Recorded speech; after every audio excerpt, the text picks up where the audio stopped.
line for Illinoisans because we and our neighbors are the stewards of the nation's largest body of fresh water, the Great Lakes. The Clean Water Act is the landmark law that helps us be good caregivers. It is our first line of defense in ensuring the integrity of the Great Lakes and safeguarding the quality of the rivers, streams, tributaries that feed these national treasures. The Great Lakes provide drinking water for tens of millions of Americans and support 1.5 million direct jobs.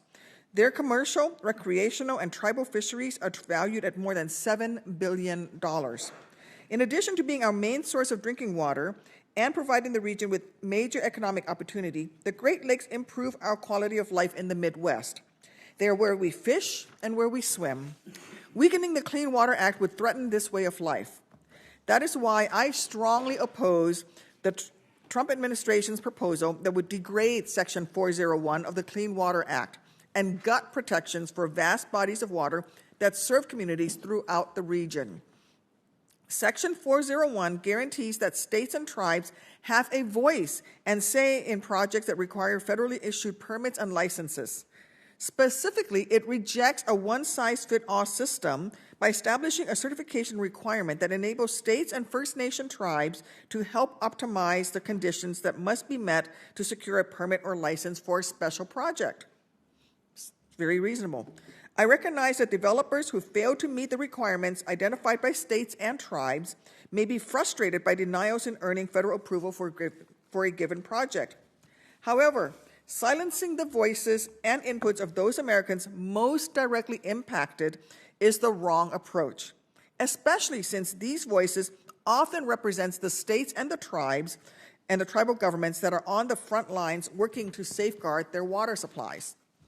It is disappointing, but not surprising, that the Trump administration only cares about states' rights when it is to look the other way, allowing corporate polluters to destroy streams and pave over wetlands. During this hearing, we will hear that Section 401 leads to delays on energy projects and that it is abused to stop projects that are unpopular. However, when I asked the EPA for more information on how much time Section 401 adds to the permitting process, the EPA could not provide any information. Today's proposal would place highly restrictive requirements on what activities and impacts a state can review, as well as restrictive deadlines on the process. It would also give the federal government a veto on projects, and there would be no notice to downstream states for proposed projects. Many would be shocked to learn that the Clean Water Act was actually passed by a bipartisan majority in Congress and signed into law by a Republican president.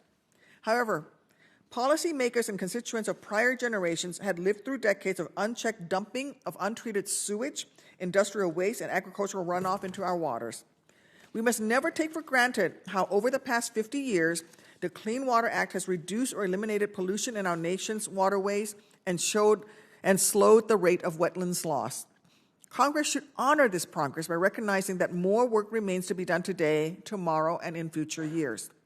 Just last year, every beach in Illinois that was tested by the Environmental Protection Agency had to close for at least one day, and South Shore Beach in southern Chicago was closed for nearly 40 days because of water contamination.